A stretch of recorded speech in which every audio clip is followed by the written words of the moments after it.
नमस्कार साथियों, स्वागत है आपका मेरे यूट्यूब चैनल में। आशा है दोस्तों सभी अपने तैयारी में बेहतरीन ढंग से लगे होंगे और अपनी तैयारी को दोस्तों बेहतरीन ही नहीं बहुत ही बेहतरीन करने की पूरा जिद में अड़े रहेंगे। तो दोस्तों आज की इस वीडियो में आपके लिए वन लाइनर क्वेश्चन लाए गए हैं जो कि अति महत्वपूर्ण प्रश्न है। यह प्रश्न दोस्तों आपके एग्जाम में काफ़ी बार पूछे गए हैं और काफ़ी बार पूछे भी जाते हैं। दोस्तों आप कोई भी कॉम्पिटिटिव एग्जाम की तैयारी कर रहे हो, यहाँ से प्रश्न पूछे ही जाना है। आगे वीडियो में देखेंगे दोस्तों कि प्रश्न कहाँ से सेलेक्ट करके लाए गए हैं और किस प्रकार से आपके एग्जाम में पूछे जाते हैं। तो बिना समय गवाए दोस्तों चलते हैं प्रश्नों की ओर। उससे पहले दोस्तों आपसे छोटा सा रिक्वेस्ट है कि यदि आप चैनल पे पहली बार आए हैं तो चैनल को सब्सक्राइब करके हमसे ज़रूर जुड़ जाइए दोस्तों। और वीडियो यदि आपको थोड़ी सी भी पसंद आ रही है तो वीडियो को लाइक ज़रूर कीजिए। आपका कोई भी साथीगण या आपके परिवार के कोई भी सदस्य दोस्तों यदि दोस्तों गवर्नमेंट जॉब के लिए अपने एग्ज़ाम की तैयारी कर रहे हैं तो उन तक वीडियो को शेयर जरूर कीजिए ताकि दोस्तों वे भी अपनी तैयारी को बेहतरीन कर सके, समय रहते हुए दोस्तों सही राह देख सके और अपनी तैयारी में एक नई राह दिखा सके। तो दोस्तों चलते हैं आज के प्रश्न में। आशा है ये रिक्वेस्ट आप जरूर फॉलो करेंगे। ठीक है दोस्तों, तो चलते हैं प्रश्न की ओर। आज का आपका पहला नंबर प्रश्न है दोस्तों, भारत के किस राज्य में विशाखापट्टनम बंदरगाह है। तो दोस्तों विशाखापट्टनम बंदरगाह की बात करें तो यह भारत के आंध्र प्रदेश राज्य में स्थित है। कहाँ है दोस्तों? भारत के आंध्र प्रदेश राज्य में विशाखापट्टनम बंदरगाह स्थित है। ठीक है दोस्तों, उसके बाद प्रश्न संख्या दूसरे में आपको कहा जा रहा है संयुक्त राष्ट्र संघ अर्थात यूएनओ यूनाइटेड नेशन ऑर्गेनाइजेशन की सुरक्षा परिषद में कुल अस्थायी सदस्य कितने हैं। दोस्तों सभी कुछ जानकारी दे दे आपको कि दोस्तों यूएनओ अर्थात संयुक्त राष्ट्र संघ की स्थापना 24 अक्टूबर 1945 को हुई थी। 24 अक्टूबर 1945 की हुई दोस्तों, 24 अक्टूबर 1945 को हुई थी दोस्तों। इसलिए प्रत्येक वर्ष 24 अक्टूबर को संयुक्त राष्ट्र संघ दिवस के रूप में मनाया जाता है। ठीक है दोस्तों, इसमें कुल सदस्य की बात करें तो इसमें कुल सदस्य 15 है दोस्तों। कितने सदस्य हैं? 15 सदस्य देश है, जिसमें 10 सदस्य दोस्तों अस्थायी होते हैं, 10 सदस्य दोस्तों अस्थायी होते हैं और 5 सदस्य अस्थायी होते हैं। सदस्य अस्थायी होते हैं, 10 सदस्य दोस्तों अस्थायी होते हैं। अस्थायी सदस्यों का कार्यकाल मात्र 2 वर्षों का होता है, जिसके बाद दोस्तों उनका कार्यकाल समाप्त हो जाता है और उसके स्थान पर कोई अन्य देश से शामिल होते हैं। फिर दोस्तों 10 सदस्य लिए जाते हैं, फिर प्रत्येक 2 वर्ष बाद उनको बदल दिया जाता है। ठीक है दोस्तों, लेकिन ये 5 सदस्य देश अस्थायी होते हैं जिनका कार्यकाल कभी भी समाप्त नहीं होते हैं। तो कौन है वो 5 देश दोस्तों, आप उसे भी जान लीजिए दोस्तों। सबसे पहले यदि बात करें संयुक्त राष्ट्र संघ के अस्थायी सदस्य की तो हो जाएगा आपका अमेरिका। क्या हो जाएगा दोस्तों? यूएसए, संयुक्त राज्य अमेरिका बोल सकते हैं। उसके बाद दोस्तों रूस भी आपका संयुक्त राष्ट्र संघ का अस्थायी देश है दोस्तों। उसके बाद चीन आपका तीसरा नंबर पे हो जाएगा। ठीक है दोस्तों, रूस, चीन, ब्रिटेन भी बोल सकते हैं आप। ब्रिटेन भी दोस्तों संयुक्त राष्ट्र संघ में अस्थायी सदस्यता की मान्यता प्राप्त किए हुए हैं। उसके बाद दोस्तों 5वां नंबर का देश हो जाएगा दोस्तों आपका फ्रांस दोस्तों। तो 5वां नंबर का देश हो जाएगा दोस्तों आपका फ्रांस। इस प्रकार से आप याद रख सकते हैं कि संयुक्त राष्ट्र संघ के 5 अस्थायी सदस्य देश कौन कौन से हैं? संयुक्त राज्य अमेरिका, रूस, ब्रिटेन, चीन, फ्रांस। ठीक है दोस्तों, 5 सदस्यों को आशा करते हैं कि आपको समझ में आया होगा। यदि समझ में नहीं आया दोस्तों तो वीडियो को पॉज करके आप इसका स्क्रीनशॉट ले सकते हैं या फिर दोस्तों आप इसे समझ भी सकते हैं। वीडियो को रिपीटेड देख लीजिएगा तो आपको समझ में आ जाएगा सब कुछ। तो दोस्तों चलते हैं अगले नंबर प्रश्न में। प्रश्न संख्या तीसरा है आपका। तो दोस्तों प्रश्न संख्या तीसरा में आप देख सकते हैं सिंधु सभ्यता का कौन सा स्थल दोस्तों वर्तमान समय में पाकिस्तान में है। दोस्तों आपको बता दें कि सिंधु घाटी सभ्यता की खोज सबसे पहले कब हुई। दोस्तों आपको बेसिक से सारे कुछ बताया जाता है ताकि आपका प्रश्न कहीं से भी पूछा जाए आपसे ना छूटे। सबसे पहले दोस्तों सिंधु घाटी सभ्यता की जो खोज हुई 1921 ईस्वी में हुई। कब हुई दोस्तों? 1921 ईस्वी में। इसके खोजकर्ता की बात करें तो दयाराम साहनी। कौन दोस्तों? दयाराम साहनी इसका बिल्कुल सही उत्तर हो जाएगा। आप यहाँ देख सकते हैं, हम कोशिश करते हैं कि आपको लिखवा भी दे ताकि आप समझ सके प्रश्न को। यदि देख के आप दोस्तों पढ़ते हैं तो आपको जल्दी से याद हो जाता है। दयाराम साहनी ने इसकी खोज की थी। कब की थी दोस्तों? 1921 ईस्वी में, सिंधु घाटी सभ्यता की। ठीक है दोस्तों, और उसके बाद सिंधु घाटी सभ्यता के सबसे बड़े नगर जहाँ पे दोस्तों सबसे बड़ा स्नानगार भी प्राप्त हुआ है तो वो था मोहनजोदड़ो। कौन सा जगह है दोस्तों? मोहनजोदड़ो। ये काफी प्रसिद्ध है दोस्तों। जितना हड़प्पा सभ्यता अर्थात सिंधु घाटी सभ्यता से प्रश्न नहीं आते हैं उससे ज्यादा उसका एक स्थान जो है दोस्तों मोहनजोदड़ो से प्रश्न पूछे जाते हैं। यदि आपको बात पूछा जाए दोस्तों, यदि आपसे पूछा जाए मोहनजोदड़ो की खोज किसने की तो आपको बता दें 1922 ईस्वी में। कब दोस्तों? 1922 ईस्वी में राखलदास बनर्जी। कौन दोस्तों? राखलदास बनर्जी ने मोहनजोदड़ो की खोज की थी। मोहनजोदड़ो में ही दोस्तों सिंधु घाटी सभ्यता का सबसे बड़ा स्नानगार स्थित है। उसके बाद दोस्तों अन्य गार भी मोहनजोदड़ो में स्थित है। तो आपको प्रश्न क्या पूछा जा रहा है दोस्तों? सिंधु घाटी सभ्यता का कौन सा नगर दोस्तों वर्तमान में पाकिस्तान में स्थित है? आपको बता दें कि जब इसकी खोज हुई थी तो दोस्तों सिंधु घाटी सभ्यता पूरा भारत में और उसके आसपास अफगानिस्तान वाले क्षेत्र में पड़ता था। लेकिन दोस्तों जब 14-15 अगस्त की मध्य रात्रि को दोस्तों पाकिस्तान भारत से विभाजित होकर एक अलग देश बन गया, तो सिंधु घाटी का एक स्थान दोस्तों, वह स्थान काफ़ी इंपॉर्टेंट है और जिसके नाम से उस सभ्यता को भी जाना जाता है। हड़प्पा जो स्थान है दोस्तों आपका वर्तमान समय में पाकिस्तान देश में स्थित है। ठीक है दोस्तों, तो आशा करते हैं कि आपको बेसिक से सभी कुछ जानकारी समझ में आई होगी। विस्तार से जानने के लिए दोस्तों हमारे द्वारा एक टॉपिक वाइज दोस्तों आपका प्लेलिस्ट बना हुआ है, जिसमें आपको एक बेसिक टॉपिक से लेकर दोस्तों उसके सारा कुछ दोस्तों, यदि आप चाहते हैं कि सिंधु घाटी सभ्यता के बारे में सब कुछ छोटा से लेकर बड़ा चीज तक आप बेसिक से जाने, उसके लिए दोस्तों जहाँ पे देख सकते हैं दोस्तों आप जाके कि सिंधु घाटी सभ्यता के बारे में एक बेसिक टॉपिक नाम से जो प्लेलिस्ट बनाई गई है, उसमें सभी कुछ जानकारी सिंधु घाटी सभ्यता के से रिलेटेड है। और दोस्तों सिंधु घाटी सभ्यता से कुछ भी प्रश्न उसके अलावा नहीं पूछे जाएंगे, तो वहाँ पे जाके आप जरूर देख लीजिए उस वीडियो को, यदि आप चाहते हैं कि सभी प्रश्नों को हल हो जाए। ठीक है दोस्तों, उसमें सिंधु घाटी सभ्यता से रिलेटेड सभी प्रश्नों को हल किया गया है।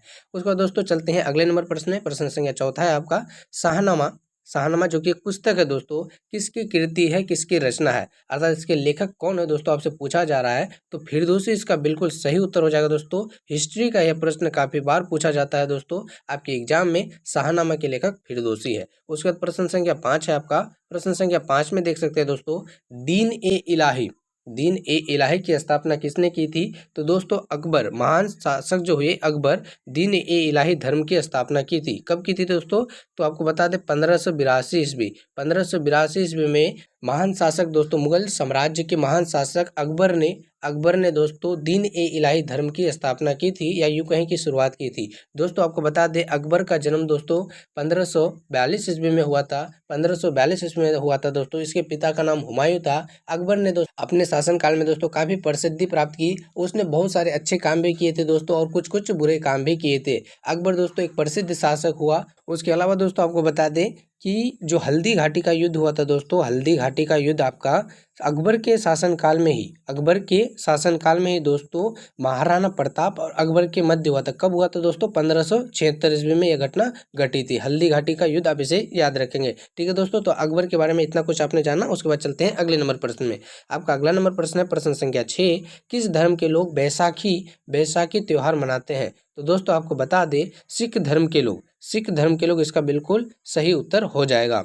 सिख धर्म के लोग दोस्तों बैसाखी पर्व मनाते हैं, त्योहार मनाते हैं, तो इसे भी आप जरूर याद रखिएगा। उसके बाद आपका अगला नंबर प्रश्न दोस्तों प्रश्न संख्या 7 में आपको पूछा गया है, अनुच्छेद 370 भारत के किस राज्य में लागू था? अभी नहीं है दोस्तों, वर्तमान समय में 370 को हटा दिया गया, निष्कासित कर दिया गया, लेकिन आपको प्रश्न पूछा जा सकता है कि यह किस राज्य में लागू था। तो दोस्तों आपको बता दें जम्मू कश्मीर, भारत के जम्मू कश्मीर राज्य में अनुच्छेद 370 लागू था। ठीक है दोस्तों, जिसमें काफी कुछ उसको आरक्षण प्राप्त था दोस्तों, वहाँ पे मनमानी चलती थी। ठीक है दोस्तों, चलते हैं अगले नंबर प्रश्न में। प्रश्न संख्या 8 में आपसे पूछा जा रहा है, महाराष्ट्र के नासिक से कौन सी नदी निकलती है? तो दोस्तों आपको बता दें गोदावरी नदी दोस्तों महाराष्ट्र के नासिक से निकलने वाली नदी है। चलते हैं अगले नंबर प्रश्न में। अगला नंबर प्रश्न है प्रश्न संख्या 9 आपका, किस नदी पर भाखरा नंगल परियोजना स्थित है? दोस्तों ये प्रश्न काफी इंपॉर्टेंट है आपके एग्जाम के लिए। भाखरा नंगल परियोजना दोस्तों सतलज नदी पर स्थित है। आपको प्रश्न घुमा के ऐसे भी पूछा जाता है, सतलज नदी पर दोस्तों कौन सा बांध स्थित है? तो भाखरा नंगल बांध दोस्तों आपका बिल्कुल सही उत्तर हो जाएगा, जो कि सतलज नदी पर स्थित है। ठीक है दोस्तों, चलते हैं प्रश्न संख्या 10 में। प्रश्न संख्या 10 आपको पूछा जा रहा है। प्रश्न संख्या 10 आपसे पूछा गया है दोस्तों, शिक्षक दिवस कब मनाया जाता है? तात्पर्य है प्रश्न का कि शिक्षक दिवस कब मनाया जाता है। तो दोस्तों यह काफी इजी प्रश्न है। आशा है दोस्तों कि आपको यह आंसर पता ही होगा। दोस्तों यदि आपको यह आंसर पता है तो कमेंट के लिए आपसे एक प्रश्न पूछा जाता है, जिसका जवाब दोस्तों आपको कमेंट में देना है कि शिक्षक दिवस के अलावा दोस्तों बाल दिवस कब मनाया जाए। तो आप याद रखेंगे इसे कि बाल दिवस दोस्तों हमारे देश के प्रथम प्रधानमंत्री जवाहरलाल नेहरू के जन्म दिवस के अवसर पर तो मनाया जाता है दोस्तों, क्योंकि वो बच्चों से काफ़ी प्यार करते थे, उनका लगाव था बच्चों से। लेकिन कब दोस्तों बाल दिवस कब मनाते हैं हम लोग, उसका जवाब बाल दिवस कब मनाया जाता है दोस्तों, उसका जवाब कमेंट जरूर कीजिएगा। शिक्षक दिवस आपको पता हो गया, बाल दिवस आप जरूर बताइए। ठीक है दोस्तों, चलते हैं अगले नंबर प्रश्न में। आपका प्रश्न संख्या 11 है। जिसमें आपसे पूछा गया है दोस्तों, कौन सी नदी प्रायद्वीपीय पठार से नहीं निकलती है? तो यमुना नदी प्रायद्वीपीय पठार से नहीं निकलती है दोस्तों, आप याद रखेंगे। ठीक है दोस्तों। उसके बाद प्रश्न संख्या 12 में आपसे पूछा गया है, रेशम के कीड़े का भोज्य पदार्थ क्या है? रेशम के कीड़े का भोज्य पदार्थ, रेशम के कीड़े का भोज्य पदार्थ है दोस्तों शहतूत की पत्ती। शहतूत की पत्ती इसका बिल्कुल सही आंसर हो जाएगा। उसके बाद दोस्तों आपका अगला नंबर प्रश्न है, स्वतंत्र भारत के प्रथम भारतीय गवर्नर जनरल कौन थे? स्वतंत्र भारत के प्रथम भारतीय गवर्नर जनरल कौन थे? तो सी राजगोपालाचारी इसका बिल्कुल सही उत्तर हो जाएगा दोस्तों, आप इसे भी याद रखिएगा। उसके बाद प्रश्न संख्या 14 में आपसे पूछा गया है, प्रार्थना समाज की स्थापना किसने की थी? तो इसका आंसर हो जाएगा दोस्तों आत्मरंग पांडुरंगा। आत्मरंग पांडुरंगा ने प्रार्थना समाज की स्थापना की थी। 15वां प्रश्न नंबर में देख सकते हैं आप, कौन सी हवाएं मानसून हवाएं होती है? कौन सी हवाएं मानसून हवाएं होती है? तो दोस्तों वर्षा ऋतु की हवाएं मानसून हवाएं कहलाती है, आप इसे भी याद रखिएगा। उसके बाद प्रश्न संख्या 16 में चल सकते हैं आप लोग, कौन सी फिल्म गांधी जी की भूमिका निभाने वाले कलाकार थे? दोस्तों गांधी जी की फिल्म में गांधी जी की भूमिका निभाने वाले व्यक्ति का नाम क्या था? तो बेन किंग्सले इसका बिल्कुल सही उत्तर हो जाएगा दोस्तों। यह भी प्रश्न हाल के एग्जामों में बहुत बार पूछा गया है। बेन किंग्सले इसका बिल्कुल सही उत्तर हो जाएगा दोस्तों, जिसने दोस्तों गांधी जी की भूमिका निभाई है। उसके बाद प्रश्न संख्या 17 में आप देख सकते हैं, ग्रैंड ट्रंक रोड का निर्माण किसके शासनकाल में हुआ? तो दोस्तों शेरशाह सूरी जो सूरी वंश का संस्थापक माना जाता है दोस्तों, उसी ने ग्रैंड ट्रंक रोड का निर्माण करवाया था। ठीक है दोस्तों, आप इसे भी याद रखेंगे। चलते हैं अगले नंबर प्रश्न में। प्रश्न संख्या 18 में आपसे पूछा जा रहा है, ए मेरे वतन के लोगों देशभक्ति गीत किसने लिखा था? तो कवि प्रदीप ने दोस्तों इसको लिखा था। प्रश्न संख्या 19 में आपसे पूछा जा रहा है, किसके कारण वायु का दबाव होता है? किसके कारण दोस्तों वायु का दबाव होता है? तो घनत्व के कारण इसका बिल्कुल सही उत्तर हो जाएगा। उसके बाद प्रश्न संख्या 20 में आप देख सकते हैं, वायुमंडलीय दाब किससे मापा जाता है? दोस्तों साइंस से ये प्रश्न काफी बार पूछे गए हैं और आशा करते हैं कि आगे भी पूछे जाएंगे, तो इससे प्रश्न को दोस्तों आप जरूर से अपने नोटबुक में उतार लेंगे और याद करने का प्रयास करेंगे। वायुमंडलीय दाब को दोस्तों बैरोमीटर नामक यंत्र से मापा जाता है। वायुमंडलीय दाब को बैरोमीटर से मापा जाता है, आप याद रखेंगे। प्रश्न संख्या 21 में देख सकते हैं दोस्तों, रूस के साइबेरिया दुनिया भर में किस लिए प्रसिद्ध है? तो दोस्तों रूस का साइबेरिया नामक स्थान अत्यधिक ठंडा पड़ने के कारण प्रसिद्ध है। सबसे अधिक ठंडा दोस्तों रूस के साइबेरिया क्षेत्र में ही पड़ता है, तो यह दुनिया भर में प्रसिद्धि का एक कारण है। ठीक है दोस्तों।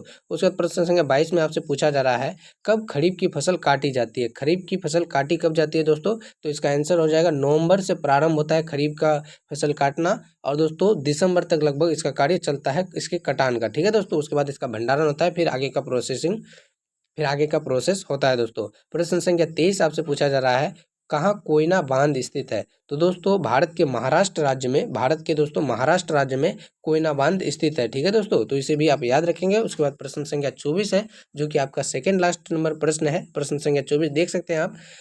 प्रश्न संख्या 24 आपसे पूछा जा रहा है दोस्तों, किसके बीच पानीपत का प्रथम युद्ध हुआ था?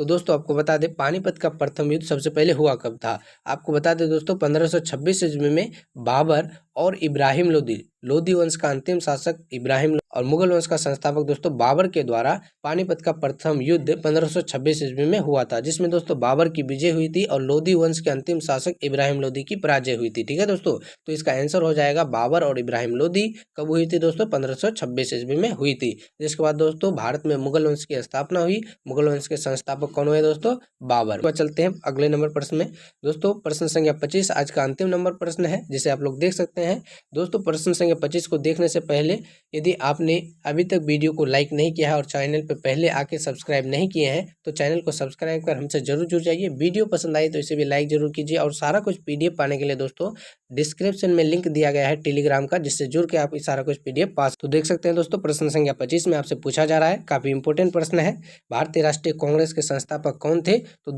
भारतीय राष्ट्रीय कांग्रेस के संस्थापक या पिता A.O. ह्यूम को माना जाता है। ठीक है दोस्तों, भारतीय राष्ट्रीय कांग्रेस भारत की सबसे पुरानी पार्टी है, जिसकी स्थापना दोस्तों 28 दिसंबर 1850 ईस्वी में हुई थी। ठीक है दोस्तों, जिसने दोस्तों देश को आज़ादी दिलाने में काफी महत्वपूर्ण भूमिका अदा की थी। तो दोस्तों इस प्रकार से आपने प्रश्नों को देखा। आशा करते हैं कि आपको वीडियो पसंद आई होगी। इसी तरह के अगले वीडियो के लिए दोस्तों आप चैनल को सब्सक्राइब जरूर कीजिए। तो मिलते हैं किसी अगले वीडियो में, तब तक के लिए आपका बहुत बहुत धन्यवाद।